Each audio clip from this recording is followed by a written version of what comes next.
Hola amigos de Logonáutica, mi nombre es Linda Aro y es un placer estar con ustedes para continuar este tema que tenemos pendiente, que es el del arte barroco.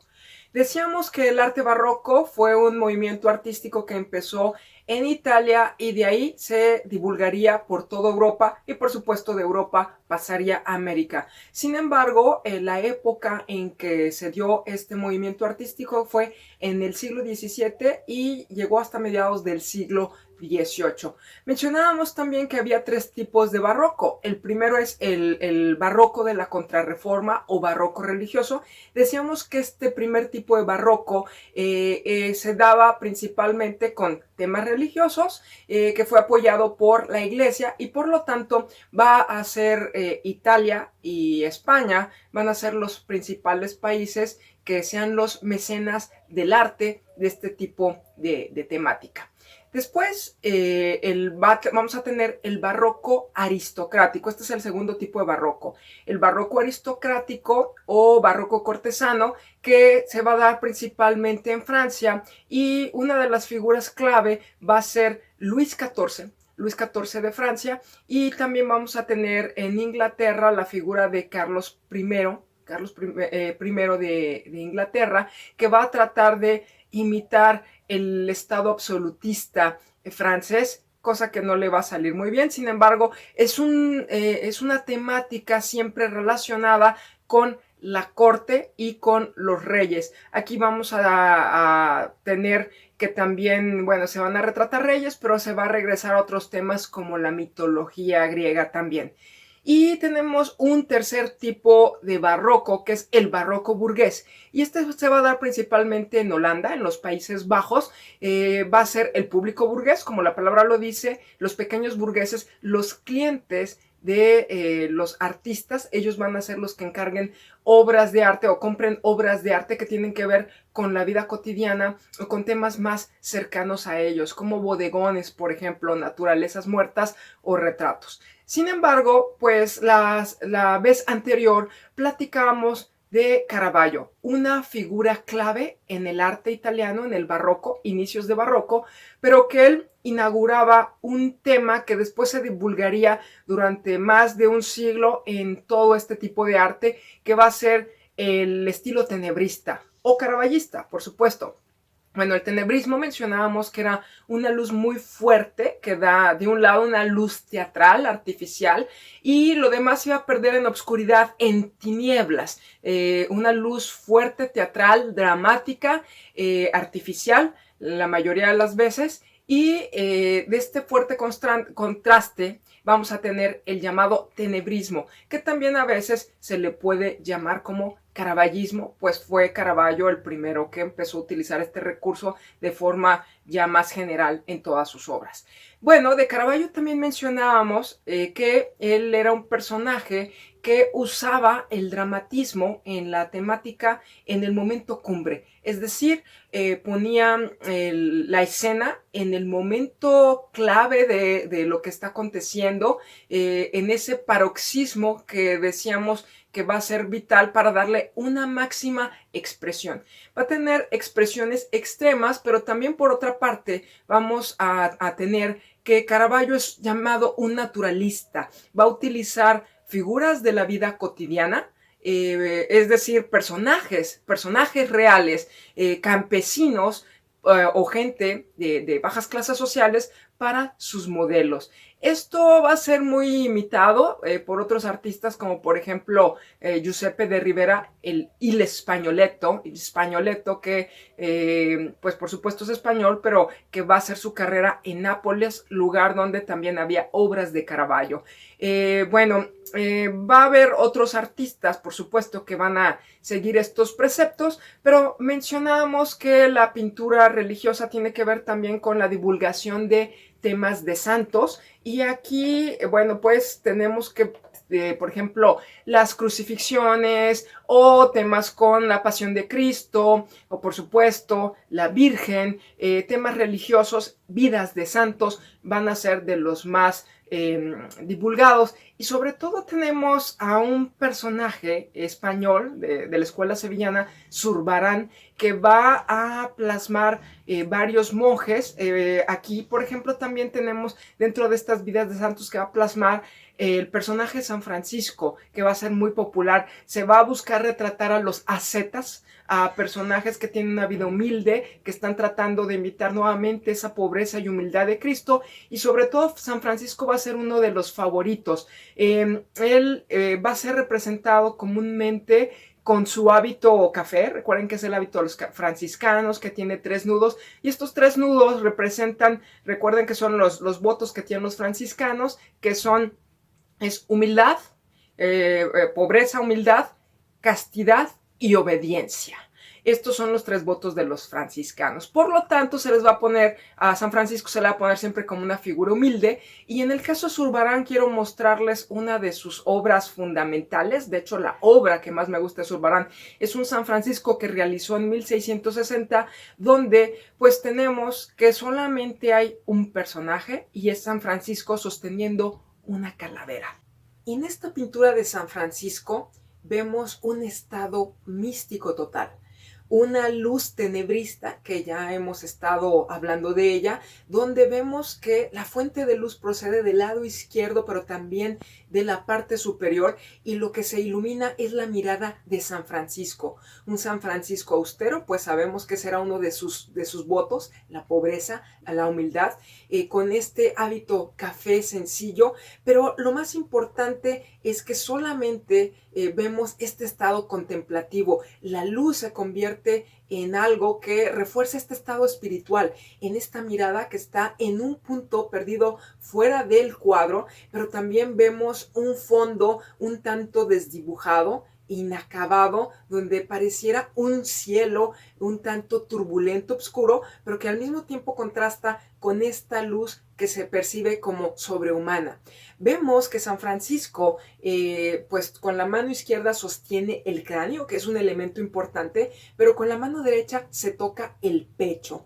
Está en un estado de arrebato, de contemplación místico, de oración, pero también este estado de luz tenebrista va a remarcar el estado espiritual.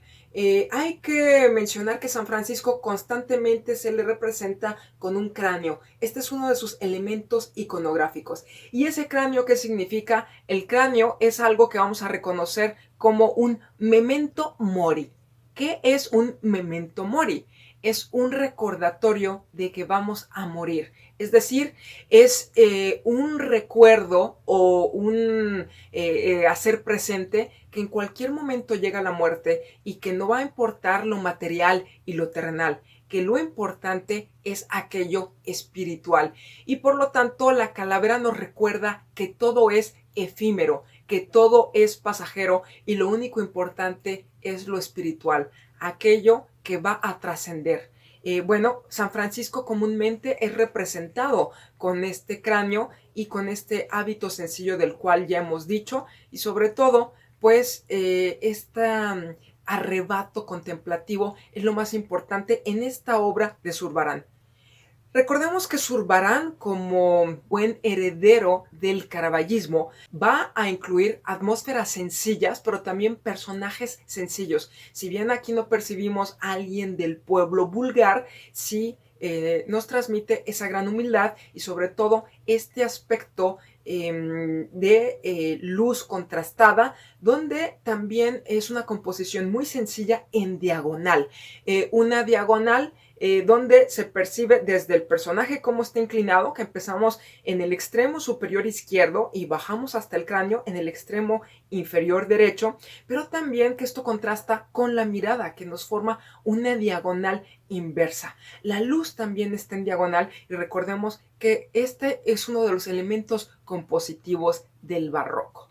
Es el estado místico lo que importa aquí, y estas vidas de santos son las que se van a plasmar y van a ser tan comunes. Zurbarán va a tener varios de estos personajes, como por ejemplo en el tema de la meditación de San Francisco, que nuevamente tenemos a este personaje, solo que ahora con un hábito blanco de una capucha muy puntiaguda, también sosteniendo el cráneo. Aquí sí se pueden percibir los 3 nudos que mencionábamos, y comúnmente San Francisco también tiene un libro. Los libros, recuerden que religiosamente pues pueden hacer alusión a las escrituras. Hay otra imagen de él, San Antonio Abad, donde los vemos a todos ellos con esta influencia de Caravaggio, que ponía a seres de carne y hueso, sobre todo gente que mostraba cierta pobreza, cierta humildad, incluso a veces cierta miseria. Otro de los artistas destacados de la escuela sevillana fue Bartolomé Esteban Murillo. Él también, como pintor español, pues pertenece a este movimiento de pintura de la Contrarreforma, donde se va a inmortalizar por un tema en particular, que es el tema de la Inmaculada Concepción, que en este momento está muy en boga, sobre todo por la Iglesia, que está tratando de reforzar el tema mariano. Pero también Murillo se va a hacer famoso por otro tipo de temáticas, y estas van a ser los niños humildes que están en actitudes triviales, cotidianas, lo cual lo va a hacer un poquito afín a la pintura que veremos más tarde en el barroco burgués, pero en este caso va a retratar también la realidad que está viviendo España.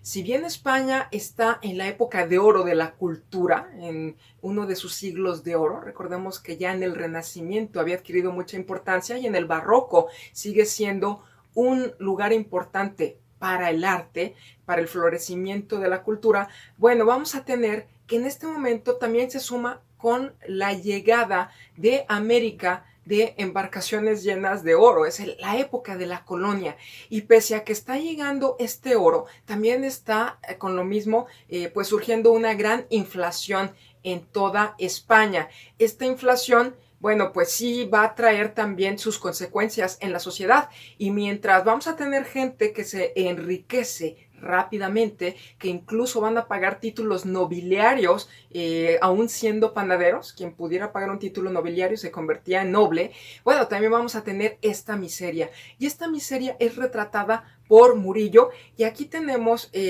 bueno, les voy a poner un par de pinturas que están relacionadas con estos niños, y vamos a ver sobre todo, bueno, empecemos con niños comiendo melón y uvas.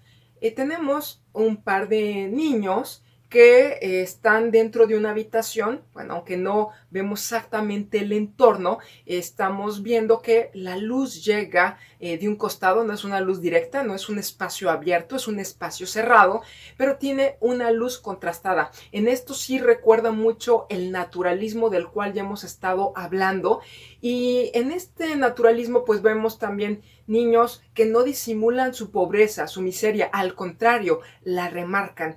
Ellos están en harapos.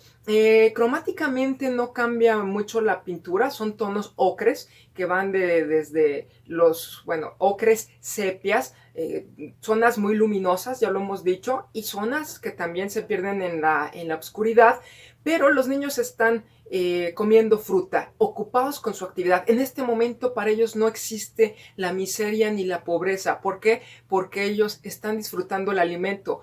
Podemos imaginar que probablemente han robado la canasta de frutas, puesto que, aunque veamos a los niños en una actitud muy cotidiana, hoy sabemos que en la época la fruta no era barata. Lo que sí es que un niño sostiene un racimo de uvas, mientras que el otro está cortando una rebanada de melón. Los dos tienen la boca llena, y hay un intercambio de miradas, donde aquí se vuelven a reforzar las diagonales en las miradas. Vemos también que la actitud es en este momento de alegría pese a su miseria. Y otro tema afín es el que se titula Niño expulgándose. Vemos a un niño igualmente en harapos. Aquí vemos también que está en un interior. Percibimos directamente la ventana del lado izquierdo, y la luz le está dando de una forma dura. También aquí se forma un contraste. Aunque el niño también tiene ahí algunas sobras de comida. Vemos que hay una canasta con algunos frutos que están saliendo, y también por ahí una ánfora de cerámica. Sin embargo, el niño está absorto en otra actividad, precisamente está expulgándose, según nos dice el título. Y bueno, desde el cabello, desde su aspecto, aquí vemos más melancolía y vemos un poco más burda la pincelada, lo cual nos muestra también la textura de la arquitectura. Murillo también se va a inmortalizar por sus cuadros de la Inmaculada Concepción. Aquí vamos a ver que él tiene una estética todavía heredera del manierismo, es decir, todavía hay reminiscencias de un alargamiento de la figura y de cierta esbeltez, desproporción pues en estos personajes, pero bueno, va a tener nuevamente esta luz en diagonal o esta composición en diagonal donde también se va a buscar el movimiento. El movimiento aquí va a ser en el manto, como si hubiera algo de aire que llevara este manto a moverse a través del viento. Y también la mirada de María es hacia arriba. La representación iconográfica de la Inmaculada Concepción está vinculada con la Virgen que describe San Juan en el Apocalipsis, donde se señala a una mujer bañada de sol sobre la luna. Por eso vemos los cuernos de la luna. No son cuernos, es la luna, que también representa, por supuesto, la parte femenina, mientras que el sol es la parte masculina.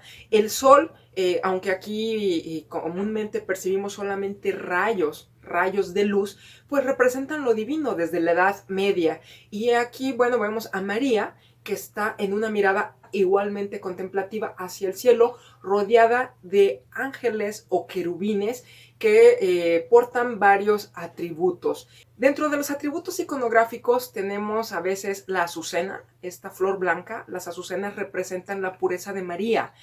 También las rosas es el amor de María. Comúnmente María en otras representaciones aparece de un vestido rosa o rojo que representa su amor. En este caso la Inmaculada Concepción siempre tiene un vestido blanco y un manto azul.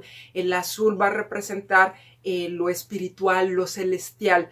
Pero otro atributo que suele aparecer en las Inmaculadas Concepciones son las ramas de olivo. El olivo representa la paz.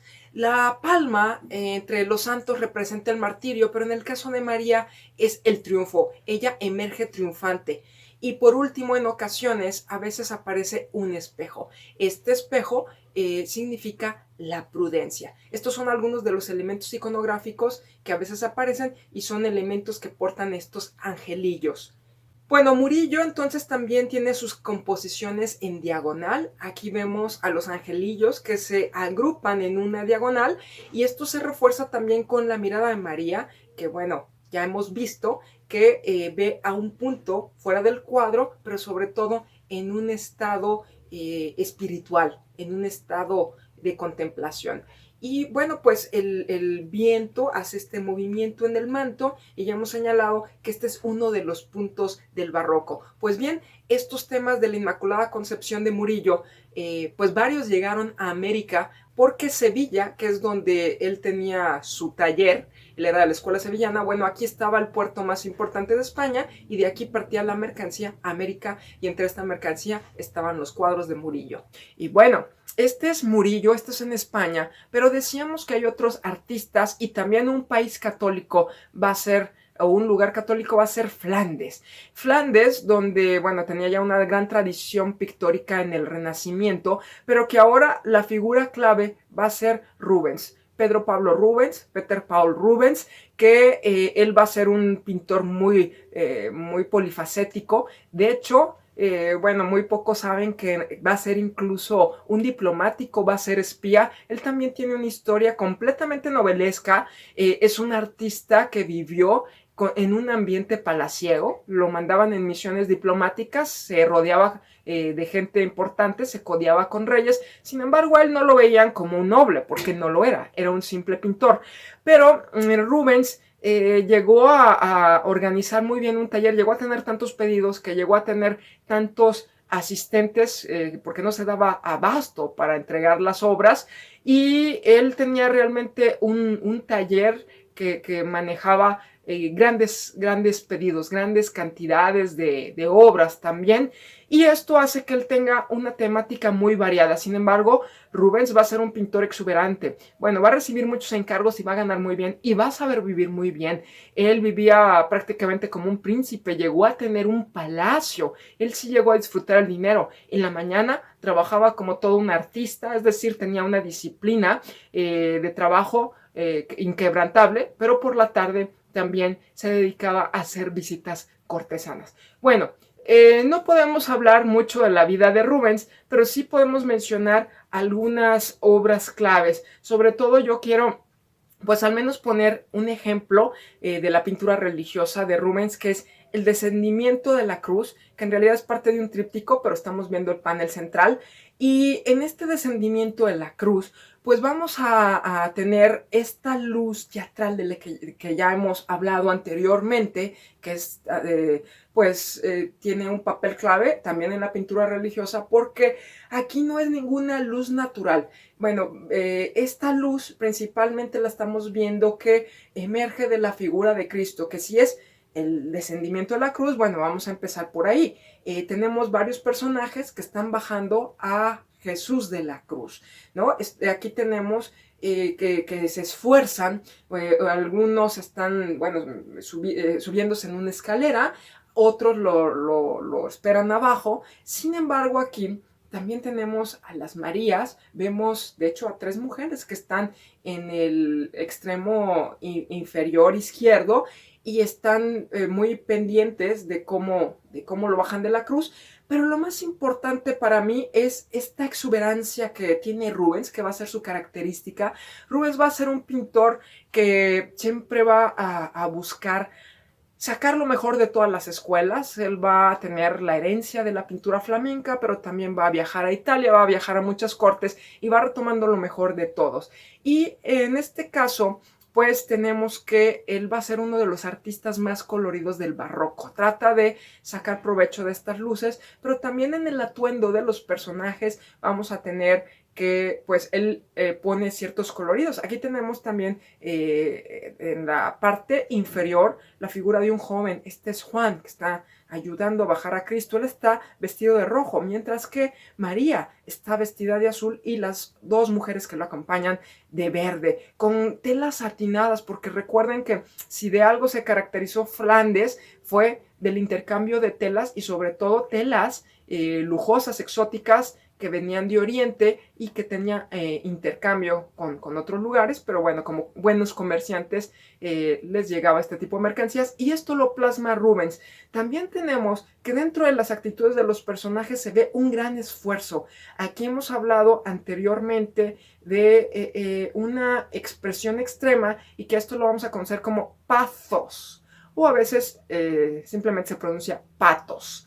Bueno, este pathos, que es una expresión extrema, pues lo vemos en las miradas, lo vemos a veces en un rostro boquiabierto, en expresiones muy remarcadas. Bueno, aquí priman las diagonales, una luz teatral donde la figura más blanca y más luminosa es la figura de Cristo. Sin embargo, pues siempre hay líneas y también aquí hay más saturación en la composición, son composiciones más complejas, más recargadas, y esta es una de las características de Rubens.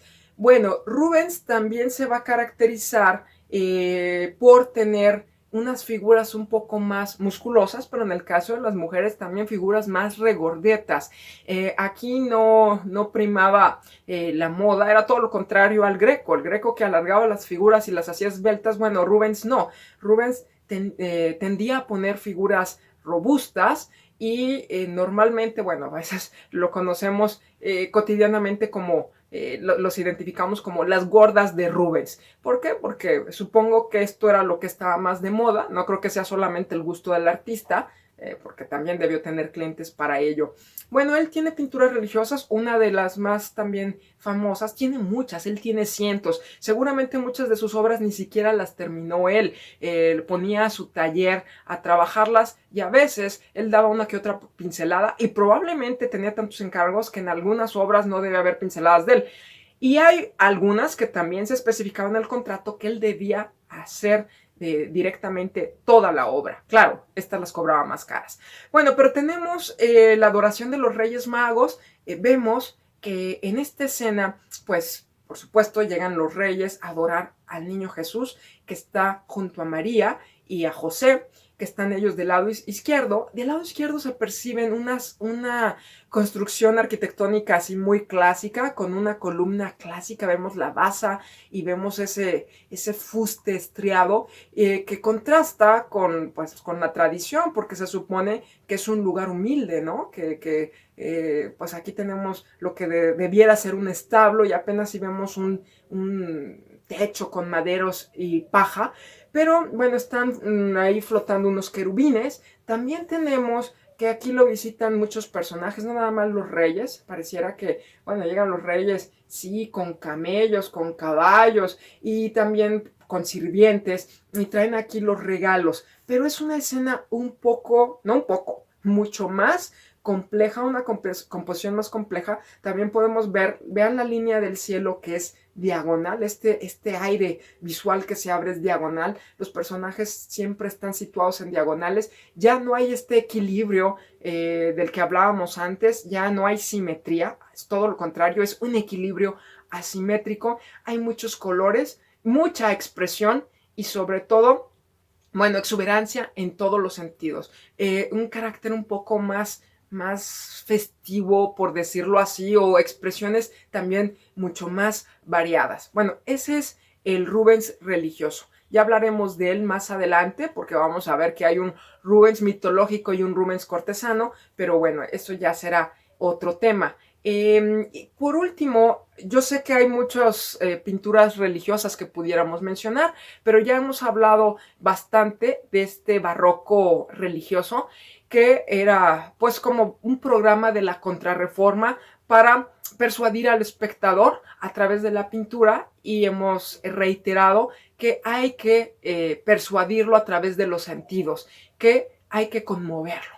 Bueno, este fue el barroco religioso y principalmente se va a dar en España y en Italia, pero vamos a tener en mismo España otro artista, uno de los más grandes pintores de todas las épocas, que es Diego Velázquez. Velázquez, pues es famoso sobre todo por su obra Las Meninas, ¿no? Él, aunque está en un país religioso, altamente religioso, pues él va a trabajar para la corte y en realidad pues su principal papel va a ser el de retratista, ¿no? Él va a estar en la corte española, que por cierto no nada más era el pintor de Felipe IV, sino también él se encargaba de las sábanas reales, era el encargado de que no faltara sábanas limpias en los aposentos, tenía que revisar esto. Es decir, el pintor, aquí nos damos cuenta que al menos en España el pintor es visto todavía como un sirviente, como un criado más, al menos en este ambiente cortesano. Y aunque Velázquez va a tener mucho de un carácter un poco más clásico, ¿a qué me refiero con más clásico? Más académico, más sencillo. Velázquez no es un pintor tan exuberante, va a ser muy buen retratista, y pese a que a la corte española pues no se le puede sacar mucho provecho físicamente porque sabemos que no eran los más agraciados, bueno, sí podemos ver que al menos Velázquez supo hacer pinturas magistrales, y también se decía que Velázquez era cruel como retratista porque no disimulaba y no engañaba al espectador, no escondía las cosas. Dentro de esta verdad de Velázquez hay que decir que comienza una novedad pictórica. Esta novedad, bueno, aquí me voy a detener en alguna obra de Velázquez, en la Venus del Espejo, que por cierto en España no se acostumbraba a tener desnudos, es un tema mitológico, era la única forma en que se podía justificar, pero se sabe que incluso cuando Velázquez hizo esta pintura para el rey, cada que entraba la reina en palacio tenían que cubrirla porque era indecente que la reina estuviera en presencia de una obra de este carácter, ¿no? De un desnudo de este tipo. Bueno, aquí lo que quería mostrarles es que Velázquez tiene una pincelada más suelta. No es una pincelada tan terminada como teníamos en el Renacimiento, que las líneas eran muy claras. Si ustedes recuerdan una Venus de Botticelli, por ejemplo, pues podemos percibir las líneas perfectamente, y no me refiero nada más a que tenga un contorno lineal, sino que cada una, o pensemos también en un Rafael, cada una de las superficies, de los colores, de las masas, de los volúmenes, puede distinguirse de otro. Es una línea clara. En el barroco, sobre todo con Velázquez, esta pincelada ya se va a ir perdiendo, se va a ir desdibujando, se va a ir haciendo más suelta, una pincelada más suelta, como si fuera un poco más abocetada. Esto más adelante pues también lo van a admirar los impresionistas, y de aquí van a exagerar ese rasgo hasta llegar a formar manchas. Velázquez todavía no llega a esas manchas, pero sí es más desdibujado. Sin embargo, él trata de plasmar lo esencial.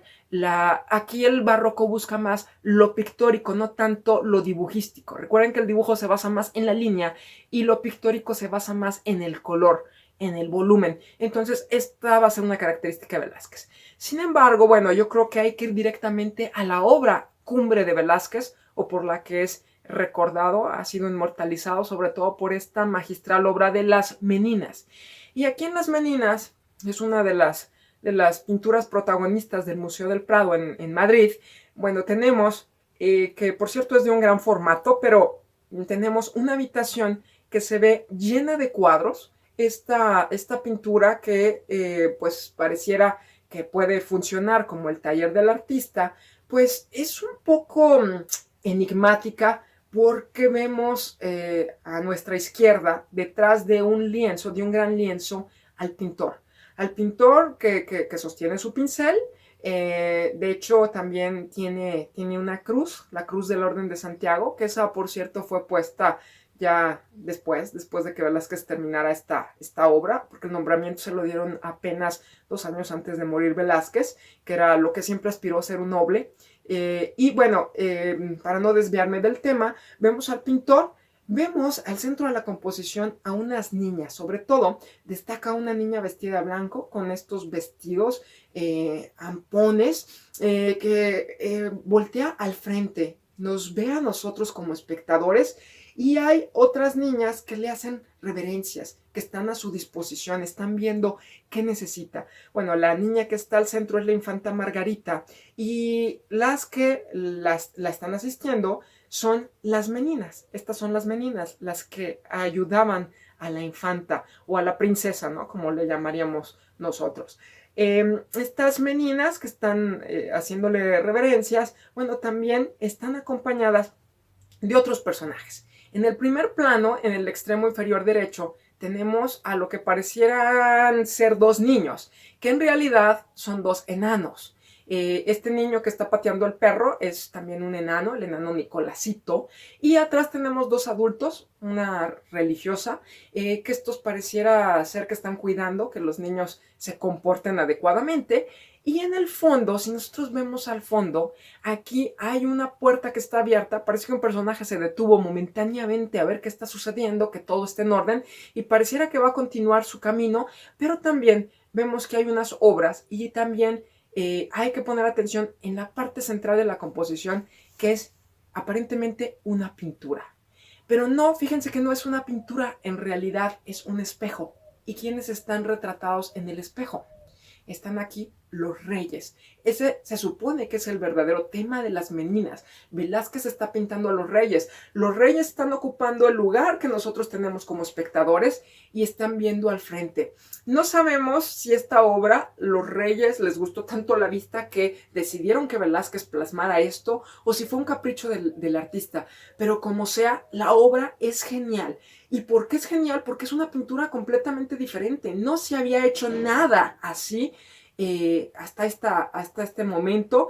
También, bueno, vamos a observar varias cosas. Veamos de dónde proviene la luz. La luz proviene del lado derecho. Se ve que está abierta una ventana. Esta es la luz que tenemos. Lo demás va quedando un poco más oscuras. No estamos hablando del tenebrismo caravallista, ¿no? Sin embargo, aquí lo que sí se respeta es que la luz muestra lo que tenemos que ver, y lo que tenemos que ver en realidad es a la infanta Margarita y a las niñas o los personajes que están aquí. Pero yo creo que verdaderamente el protagonista es Velázquez. Velázquez que arrogantemente posa, que tiene su pincel, que tiene todo el garbo, que se asoma y él es el que decide qué es lo que va a entrar en la composición. Bueno, esta es una obra muy fuera de lo común. Probablemente algunos no entiendan por qué fue tan grandiosa, pero sobre todo porque es una obra novedosa. Yo me pongo a pensar que si al artista le pagaban para que pintara a los reyes, en realidad aquí es un autorretrato donde él está encomiando su actividad como pintor. En realidad es un autorretrato porque él es el que posa con más garbo. Bueno, Velázquez entonces fue un pintor de la corte, por supuesto va a tener retratos de los monarcas, y nada más quiero mencionar que aunque tiene por ahí uno que otro tema mitológico, sobre todo él va a ser un retratista, pero otro de los temas que lo va a inmortalizar es el tema de los enanos. A la corte española le gustaba rodearse de enanos, eran los bufones, y bueno, pues estos enanos quedan también inmortalizados bajo este pincel un tanto preimpresionista de Velázquez, pero donde sabe plasmar el carácter psicológico de los personajes. Bien, tenemos que continuar porque estamos entrando ya a la pintura cortesana. Pues ahora nos vamos a trasladar a la Francia de Luis XIV, a finales del siglo XVII, principios del siglo XVIII, donde él llegó a representar la cúspide de la monarquía, precisamente del absolutismo, donde recordemos que él llegó a afirmar el Estado soy yo. Se hacía y se decía todo lo que él ordenaba y él no permitía que ninguna autoridad estuviera por encima de él. A pesar de que Francia fue un país católico, pues él le dio más importancia a la corte. De hecho, pues él va a rodearse de artistas, va a ser un mecenas de las artes y va a llevar a Francia un momento de esplendor. Claro que seguramente esto le costó mucho al pueblo. Alguien tiene que pagar siempre por eso cuando hay un momento de esplendor o cuando hay una obra que nos impresiona. Bueno, eso cuesta y a alguien le cuesta. En este caso fue al pueblo, pero en el Luis XIV, dentro de esta corte, pues tenía a personajes como Molière, que le escribía, pues sí, obras literarias, pero también hacía óperas junto con Lully, Jean-Baptiste Lully, uno de los compositores más destacados del barroco francés. Y bueno, aquí por supuesto se va a rodear de artistas. Ahorita vamos a hablar de estos artistas plásticos. Pero bueno, podemos decir que si vemos el retrato de Luis XIV, el más famoso, el que tenemos aquí, una obra de Hyacinthe Rigaud, que bueno, nosotros estamos contemplando en este momento, aquí nos damos cuenta que él está rodeado de un lujo, unos cortinajes muy lujosos.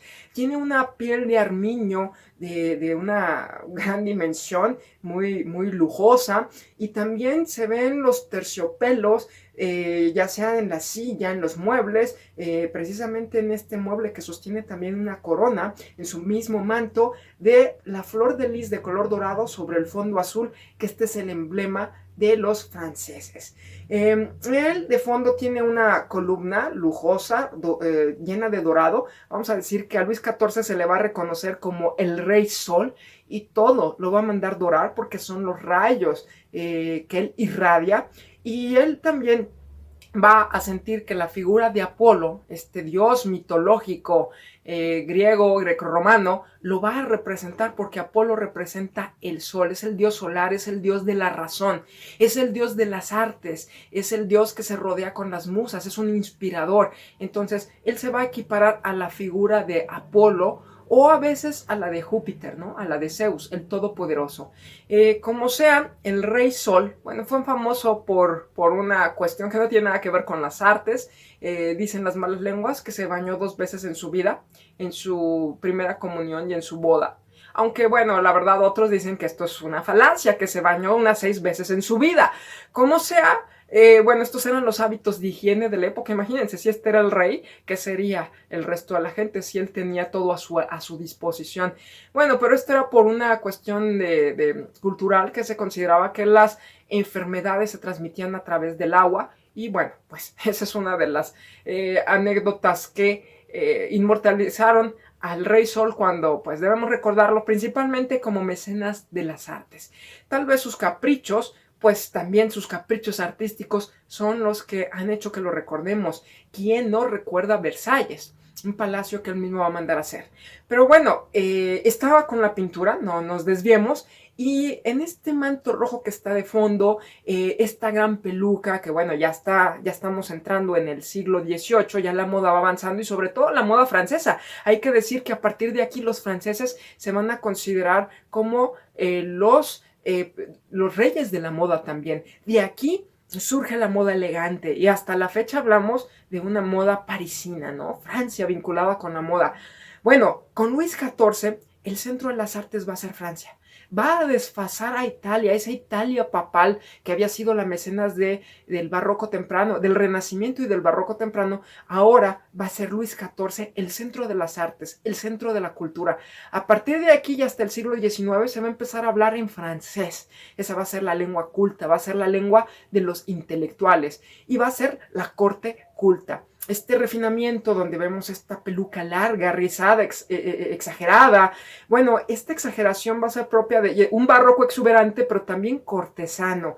La corte de Luis XIV es un barroco que ya está entre el barroco rococó. Bueno, suena curiosa esta palabra, este juego de palabras, el barroco y el rococó. El rococó es lo que va a continuar después del barroco, pero se caracteriza por ser un poco más superficial y más dado a los placeres, pero también más racional, sobre todo en la arquitectura. Es una arquitectura que es mucho más pensada geométricamente, con patrones más racionales, más modulares. Hay algo que tenemos que notar en la pintura de Luis XIV, es que tiene una postura algo curiosa. Y si se fijan, está mostrando las piernas. Esto es raro. Tiene la espada, una espada dorada. Tiene su bastón, que es un cetro, ¿no? Un cetro de mando. Atrás está precisamente el trono. Pero sobre todo, es un monarca que ya está entrado en edad, pero que muestra las piernas. ¿Y por qué muestra las piernas? Pues simplemente porque había sido un bailarín. ¿Por qué? Pues porque tiene buena pierna, y tiene buena pierna porque se ejercitó desde muy joven. Y por lo tanto, en la corte de Luis XIV, pues lo más importante era la música relacionada con la danza. Las óperas, por cierto, las óperas francesas siempre incluyen algunos espacios para que sean representados simplemente con danza. Y recordemos que de aquí va a venir también el lenguaje de la danza y del ballet, no por casualidades en francés. Aquí empieza la Academia Real de la Danza. Luis XIV la va a establecer porque él va a ser precisamente bailarín, entonces le va a preocupar no nada más la Academia de Artes, la Academia de Ciencias, sino también la Academia Real de la Danza, y a partir de aquí, pues la danza va a estar completamente vinculada con el lenguaje de los franceses. Bueno, pero avancemos. A Luis XIV también lo podemos identificar en este otro retrato, en este busto que les voy a poner del artista italiano Bernini, Gian Lorenzo Bernini. De él voy a hablar en un siguiente programa, en una siguiente sesión. Pero debo decir que Bernini pues fue mandado a llamar por Luis XIV porque sabía que era uno de los arquitectos más destacados de Italia y quiere que le ayude a terminar el Palacio del Louvre, que actualmente es el museo, pero en ese entonces era el palacio que hay en la ciudad de París. Al final no se ponen de acuerdo y no se llevan a cabo los proyectos de Bernini, pero sí le va a hacer este busto, este retrato. Bernini mismo va a tener estas características de movimiento, de pliegues ampulosos, donde vemos muchos huecos, donde vemos zonas de alto contraste de luces y sombras, donde estos huecos forman positivos y negativos en el espacio, también que se reiteran en la peluca, en la cabellera de Luis XIV, donde vemos estos rizos largos, pero también donde vemos formas oscuras hechas por esos huecos, estos negativos que fueron trabajados con el trépano y que también, nos da un gran movimiento, una de las búsquedas del barroco, y este movimiento pues también va afín a los pliegues, pero sobre todo también vemos la elegancia de la pose, los encajes y sobre todo pues este ambiente palaciego, pero también de una gran presencia, de una gran elegancia. Uno de los legados más importantes de Luis XIV es nada más y nada menos que Versalles. Versalles, este palacio que originalmente iba a ser un palacio de descanso, un palacio de verano, terminó siendo el palacio permanente de este monarca ante la preocupación de su personal, de sus funcionarios, puesto que pues ellos temían que la capital, que París dejara de ser la capital. Pero en Versalles, pues Luis XIV va a mandar construir el edificio de sus sueños, el palacio de sus sueños. Él va a establecer la corte en el campo, a él le gusta esto, y dicen que en ese momento prácticamente el terreno que ocupaba Versalles era la tercera parte del París de la época. Fue un capricho más de Luis XIV, manda a construir este palacio en donde había un pantano, entonces había que desecar el pantano, porque el señor deseaba que ahí se hiciera el palacio, y bueno, esto les costó mucho esfuerzo y mucho dinero para el cual se tuvieron que subir los impuestos para el pueblo, y el pueblo es el que sufrió, pero todo con Luis XIV debía ser como una gran escenografía.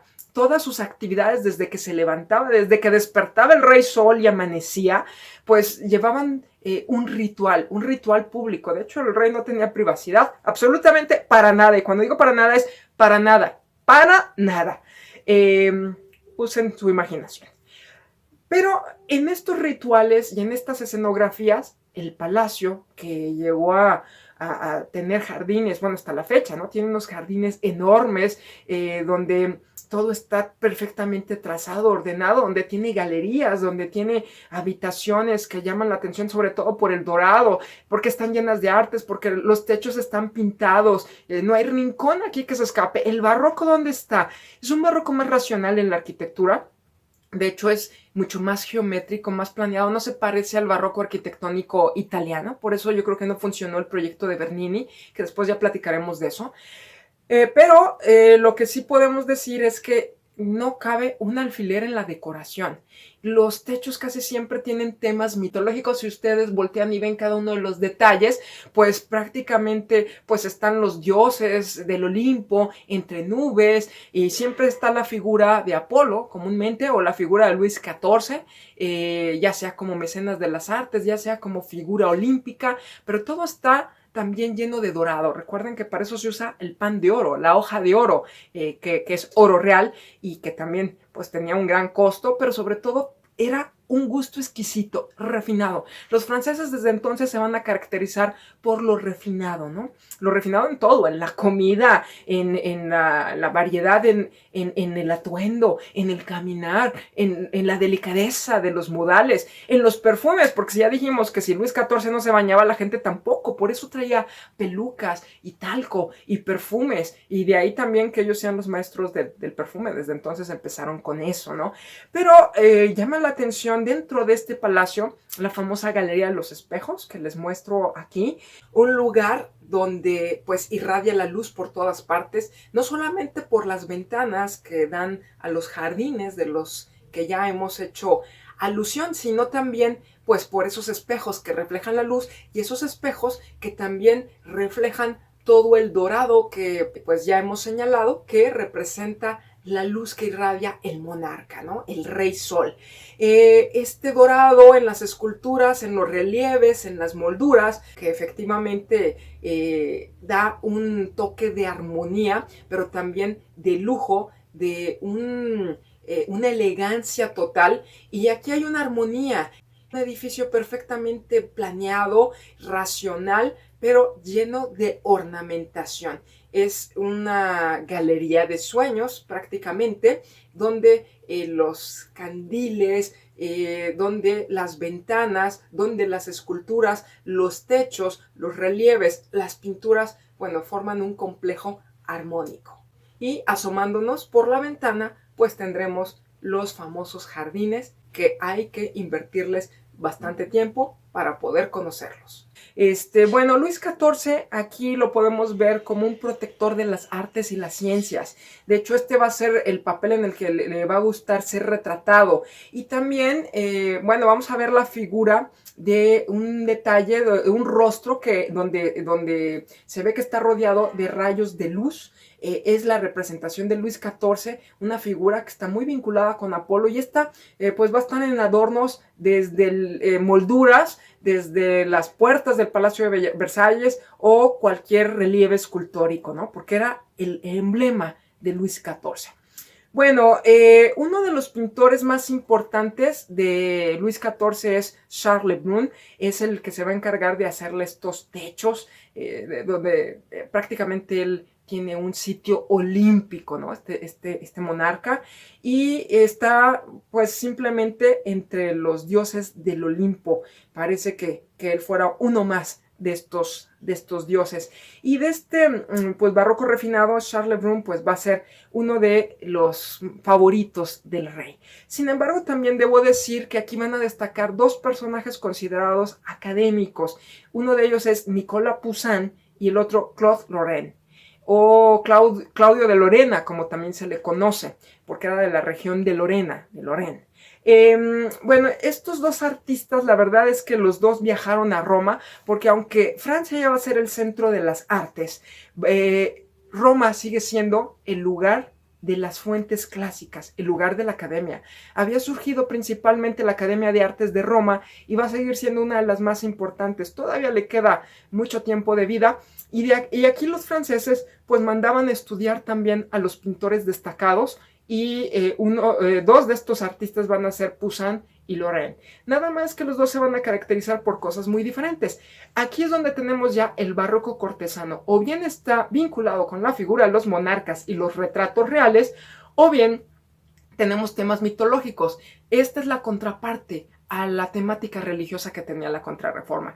Los temas mitológicos, que tienen que ver también a veces con Grecia, con Roma, con su historia, no necesariamente con los dioses, pero que se consideran temas cultos. Estos temas los vamos a tener más adelante en el neoclásico, ¿no? Van a ser los temas favoritos del neoclásico. Sin embargo, ya los barrocos franceses, al ser un arte desvinculado a la religión, quieren otros temas que los hagan aparecer como cultos. ¿Y qué temas puede haber donde se muestre que eres culto? Bueno, la mitología, porque para que entiendas lo que está plasmado ahí, tienes que conocer los pasajes mitológicos. De ahí que se usen este tipo de temas. Aquí tenemos una imagen de Nicolas Poussin, el Parnaso, donde nos muestra, bueno, el Parnaso era el lugar donde Apolo se rodeaba con las musas, se dedicaban a hacer música, poesía, se deleitaban con las artes, era la inspiración. Recuerden que las musas son las inspiradoras,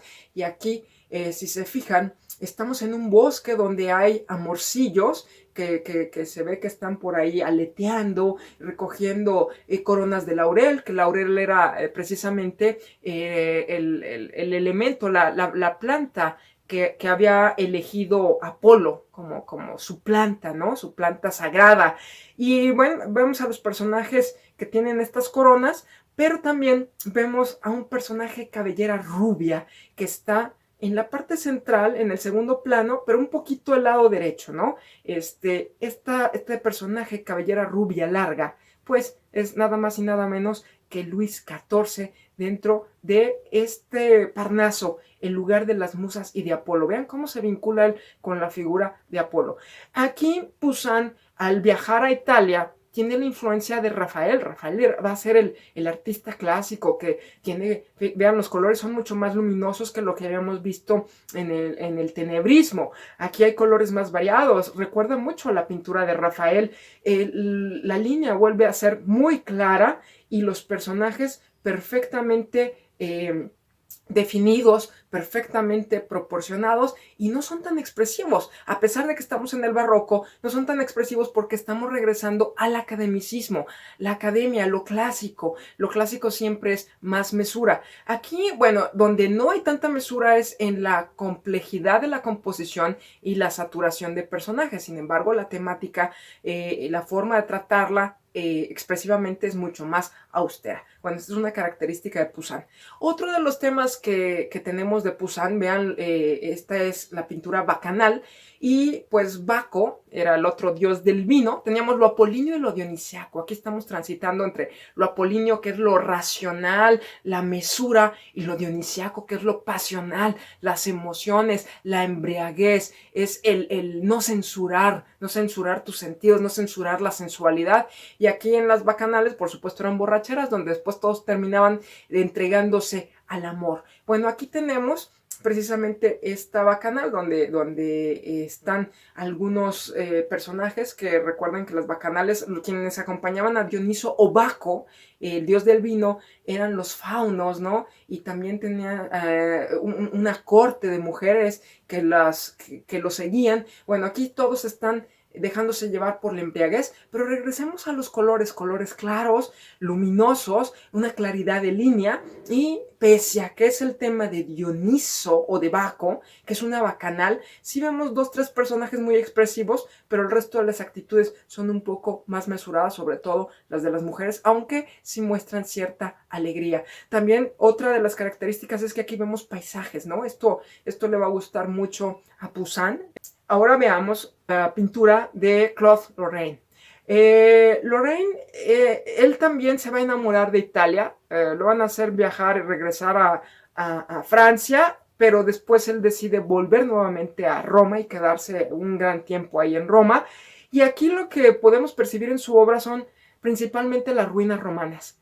Aunque Francia ya va a ser el centro de las artes, también Roma, los artistas van a tener que hacer un viaje alguna vez en su vida a Roma, o al menos eso era lo deseable. Era lo que se conocía como el Grand Tour. ¿Qué era el Grand Tour? Conocer el pasado, las bases de la civilización europea. Y estas estaban con los griegos y los romanos, pero en este momento era Roma principalmente la que tenía estas ruinas ahí visibles, y que, bueno, había tenido tanta importancia por el papado que la gente iba más bien a Roma. Y entonces Lorrain siempre va a tratar de tener paisajes, pero para justificar que no es un paisaje nada más, porque el tema de los paisajes no se consideraba culto, se consideraba que era un tema más popular porque era un poco más vulgar, en el sentido de que no requerías tener cultura para admirar un paisaje. Entonces lo que va a hacer Lorrain para pues volverlo un poco más interesante es plasmar las ruinas. Y si se fijan, bueno, aquí tenemos unas ruinas romanas, se ve un arco del triunfo, probablemente estemos en las ruinas del foro, que tiene algunos elementos parecidos al foro. Bueno, aquí es el campo bacino, lo que estamos viendo, y se ven algunos caballeros que están aquí como en actividades simplemente de pasar el tiempo, no desempeñando un papel importante, porque repito, lo importante es el paisaje, pero para justificar que hay arquitectura, pero que se ve a su vez como ensoñador, pues él nos plasma ruinas romanas, ¿no? Un paisaje del pasado. Y bueno, pues aquí les pongo otro ejemplo, Amanecer, donde simplemente pues van unos personajes ahí montados en un burro, están animales ahí pasando el río, y se ve aquí que están pues los pastores, ¿no? Con su ganado, acarreando el ganado, y de fondo por ahí un castillo. Esto recuerda mucho los paisajes italianos. Y aquí también tenemos la claridad de Claude Lorrain. Él bueno, siempre se deleita con los árboles, con las nubes, con la vegetación, pero los espacios son abiertos y tiende a no saturar las composiciones. Simplemente es algo que tiene que ver más con la contemplación, no tanto con lo intelectual. Aunque de repente, pues también tiene paisajes vinculados con el mar o con el puerto, como es este caso, o otro tipo de escenas. Aquí tenemos la puesta de sol en un puerto, y veamos cómo el protagonista es la luz. Realmente el tema, puesta de sol, ese es el personaje. Y tenemos también unos barcos, una arquitectura, pero es la marina, ¿no? El mar que vemos de fondo, y los personajes pues que están aquí, siempre pequeñitos, que no llaman mucho la atención, porque lo importante es todo lo demás.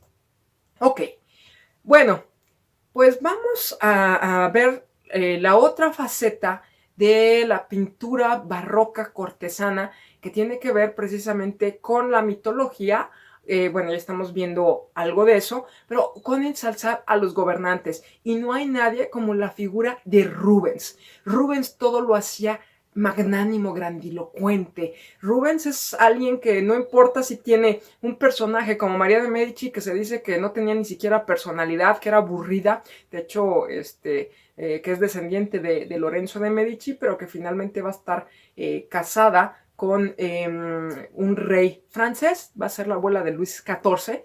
Y aquí María de Medici, incluso Rubens nos la plasma como si fuera la mujer de más presencia, como si todo girara en torno a ella. Y aquí tenemos el desembarco de María de Medici en Marsella. Quiero que notemos varias cosas. Ya regresamos a la exuberancia de Rubens. Rubens es recargado, las composiciones son complejas. Sin embargo, también la pintura alegórica, que tal vez en la actualidad no gusta mucho, en ese momento era lo que más importaba. Y aquí él usaba mucho la alegoría. María de Medici está desembarcando vean, la barca muy escultórica, muy arquitectónica también, dorada, llena de esculturas, que la verdad destaca mucho este papel artístico de belleza, esta belleza. Y también esta barca, en el extremo superior izquierdo, tiene el escudo de la familia Medici, que eran seis bolas, ¿no? Que representaban en realidad 6 monedas, pero bueno, eran 6 bolas. Aquí María de Medici está desembarcando y toda una gran corte lo recibe. Incluso ella tiene personajes que flotan en el aire, es una alegoría, que dan fanfarrias anunciando su llegada. Y en la parte inferior vemos unas gorditas desnudas que en este caso pues podemos interpretar como nereidas o ninfas del agua. Estas nereidas, que pues ya regresamos a las gordas de Rubens, con estrías y carnositas, pero siempre también con cierta voluptuosidad en todos los sentidos. Y también tenemos del lado izquierdo, el inferior izquierdo, un personaje de barba blanca, muy larga, que es Neptuno. Aquí tenemos a un personaje también, a Tritón, que está tocando el cuerno, y por ahí va pues un personaje con el tridente, ¿verdad? Y aquí tenemos precisamente a Enrique de Navarra, debe ser el que está en la embarcación sin bajarse. Tiene todo un atuendo también real, simbólico. Y tenemos cómo es recibida María de Medici, pero sobre todo la presencia y el garbo que Rubens le pone cuando se dice que no era ni agraciada, no era guapa, no era destacada, no era, ahora sí que una florecita sin olor. Y bueno, pues aquí Rubens la hace poner de una forma muy grandilocuente, y también la pintura, pues todo muestra lujo y refinamiento.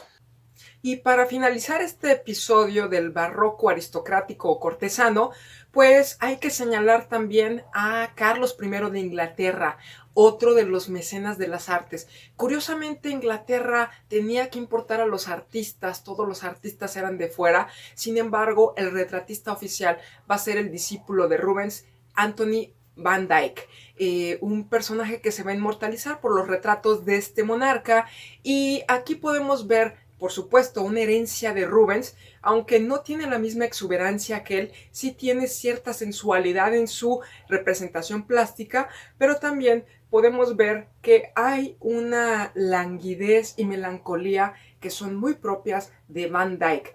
Aquí vemos al monarca vestido de armadura, con una pose elegante que también nos recuerda un tanto a Luis XIV, porque si ponemos atención, él se recarga en un casco, pero a un costado está la corona, tal como nos la mostrara Luis XIV también en su pintura. Pero aquí vemos su cabello largo, cuidado, aquí no tiene peluca, la moda es otra, tiene una barba puntiaguda, un bigote muy cuidado, y sobre todo la elegancia de este monarca que sostiene una especie de cetro, pero que también ve hacia el espectador y simplemente posa con todo el abolengo y la jerarquía de la cual es poseedor.